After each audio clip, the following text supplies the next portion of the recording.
నడిపేయాలో చెప్తుంది, లేదా సంస్థ ఎట్లా నడిపేయాలో చెప్తుంది, ఫలానా ఇట్లెందుకు చేస్తున్నాడు అని అంటున్నది. ఇవన్నీ కాకుండా ఇప్పుడు ఉన్న ఉద్యమ నాయకత్వం మీద తీవ్రమైన దాడి కూడా చేస్తుంటుంది. ఇవన్నీ మనమే చేస్తాం, కానీ మనం ఇవన్నీ చేస్తూనే మన స్పేస్ని వినియోగించుకుంటున్నాం. ఈ స్పేస్ ముఖ్యమైనది. తెలంగాణ జర్నలిస్టుల వల్ల ఎందుకు స్టేట్కి వ్యతిరేకంగా అనిపిస్తున్నారు? స్టేటు తెలంగాణ జర్నలిస్టుల మీద ఎందుకు దాడి చేయదలుచుకున్నది? ఆనాటి సంఘటన పరమార్థం ఏమిటి అంటే దీంట్లో మనకు కనబడుతుంది.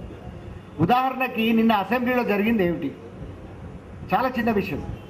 అసెంబ్లీలో జరిగింది ఏమిటంటే, గవర్నర్ ప్రసంగం జరుగుతుంటే తెలంగాణ ఎమ్మెల్యేలు గవర్నర్ ప్రసంగాన్ని చింపి జై తెలంగాణ నినాదాలు చేసి అసెంబ్లీలో ఒక గొడవ సృష్టించగలిగినారు. వాసు ప్లీజ్. ఈ గొడవ సృష్టించిందంతా కూడా తెలంగాణ ఎమ్మెల్యేలు. దాంతోపాటుగా ఇతరులు కూడా తర్వాత చింపినారు, ఇంకో చేసినారు, తర్వాత రకరకాల విమర్శలు చేసినారు. కానీ మీరు పత్రికల్లో చూడండి, ఒకే ఒక్క పత్రిక రాసింది. పత్రిక పేరు చెప్పుకోవడం వల్ల వచ్చేదేం లేదు, కానీ మిగతా 7-8 పత్రికలు, మిగతా ఛానళ్ళు దాన్ని ఏం చేసినాయంటే గవర్నర్ ప్రసంగం అనేదాన్ని వేరే కారణాల రీత్యా అడ్డుకున్నారనేది వచ్చింది. ఎందుకు వస్తుంది అట్లా? పీటీఐ అంటే ఇంగ్లీషు సర్వీస్, ప్రముఖమైన ఫోటో అంటే ఒక రాష్ట్రాలకు సంబంధించి ఆనాటి ప్రముఖమైన ఫోటో పీటీఐలో వస్తుంటాయి. ఎందుకంటే అది నేషనల్ సర్వీస్ కాబట్టి. దాంట్లో ఒకే ఒక్క ఫోటో వచ్చింది, అది తెలంగాణ ఎమ్మెల్యేలు గవర్నర్ ప్రసంగాన్ని చెబుతున్న ఫోటో. అదే జర్నలిస్ట్ ఒక పత్రిక నడుపుతున్న వాళ్ళుగా పీటీఐలో వచ్చిన ఫోటో బాగా ఇంపార్టెంట్ ఫోటో నిజానికి. కానీ చాలా పత్రికల్లో ఆ ఫోటో రాలే, లోపల వేరే విషయాల కోసం వచ్చింది.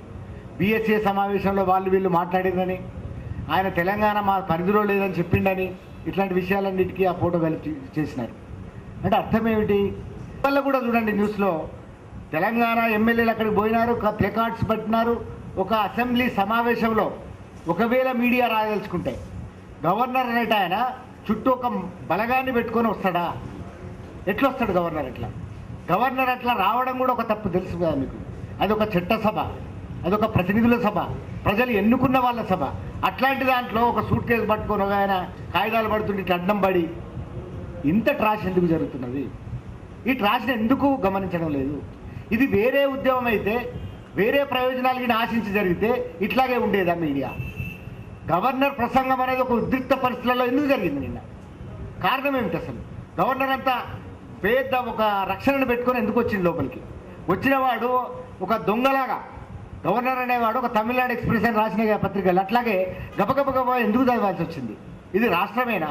ఈ రాష్ట్రంలో చదివే ఒక గవర్నర్ కీలకమైన రిపోర్టు బడ్జెట్ సమావేశాల ముందు తను ఏం చేయబోతున్నాడు, రాష్ట్రంలో ఏం జరుగుతున్నది, ఏం చెప్పాలని అనుకునేవాడు చెప్పిన తీరు మీరు గమనించండి. ఆ జాలు తెలంగాణ ఉద్యమం విజయవంతం అక్కడే ఉంది.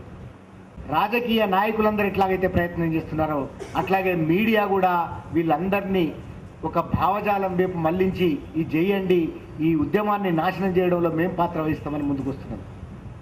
ఈ మీడియా పాత్ర గురించి ముందు నుంచి కూడా తెలంగాణ వాళ్ళు హెచ్చరిస్తూనే ఉన్నారు. ముఖ్యంగా జయశంకర్ సార్ రాసి ఉన్నాడు.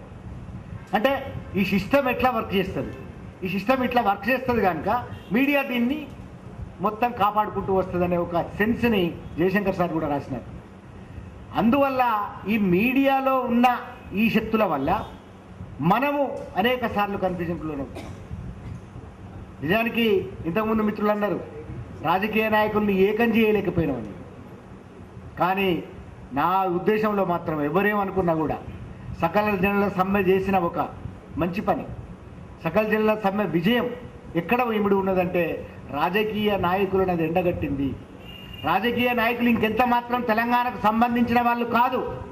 ముఖ్యంగా తెలుగుదేశం ఎమ్మెల్యేలు కానీ, తెలంగాణకు సంబంధించిన తెలుగుదేశం ఎమ్మెల్యేలు కానీ, కాంగ్రెస్ ఎమ్మెల్యేలు కానీ ఎంత మాత్రం ఈ తెలంగాణ గురించి మాట్లాడడానికి వీలు లేదు అనే పరిస్థితిని కల్పించింది సకల జనుల సమ్మె. దాని వైఫల్యమా, ఈ ఫల్యమా, ఈ అన్ని అనుకోవడం వేరు విషయాలు.